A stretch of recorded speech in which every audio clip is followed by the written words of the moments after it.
கர்த்தருக்குள் பிரியமானவர்களே, உங்கள் யாவரையும் ஆண்டவராகிய இயேசுவின் நாமத்தில் நான் வாழ்த்துகிறேன்.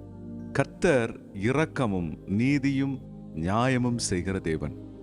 அவர் உங்கள் மேல் மனதுருகுகிற தேவனாக இருக்கிறார். உங்கள் மேல் தம்முடைய பாசத்தையும் உங்கள் மேல் தம்முடைய அன்பையும் காண்பிக்கிற தேவனாக இருக்கிறார். அன்பானவர்களே, இந்த நாளில உங்களுக்கு அவர் சொல்லுகிற காரியம் என்னவென்றால், நான் உன் வாழ்க்கையில் நீதி செய்கிறவராக இருக்கிறேன். உன் வாழ்க்கையில் நீதியின் சூரியனாக நான் வெளிப்படுவேன். வேதம் சொல்லுகிறது, அவர் நீதியின் சூரியன். அவருடைய செட்டைகளின் கீழ் ஆரோக்கியம் உண்டு. நீங்கள் செழித்து வெளியே சென்று கொழுத்த கன்றுகளைப் போல இருப்பீர்கள் என்று அவருடைய வசனம் சொல்லுகிறது. அன்பானவர்களே, நீங்கள் ஜெயிக்க போகிறீர்கள். அல்லேலூயா. நீங்கள் வெற்றி பெறப் போகிறீர்கள். அல்லேலூயா. என்னால முடியாது, எனக்கு இது வராது, எனக்கு இது சான்ஸே இல்லை அப்படின்னு சொல்லாதீங்க. கர்த்தர் நியாயம் செய்வார், உங்கள் மேல் இறங்குவார், உங்களுக்கு உதவி செய்வார். அவர் நீதியின் சூரியனாக உங்கள் மேல் தம்முடைய வெளிச்சத்தை பிரகாசிக்க பண்ணுவார்.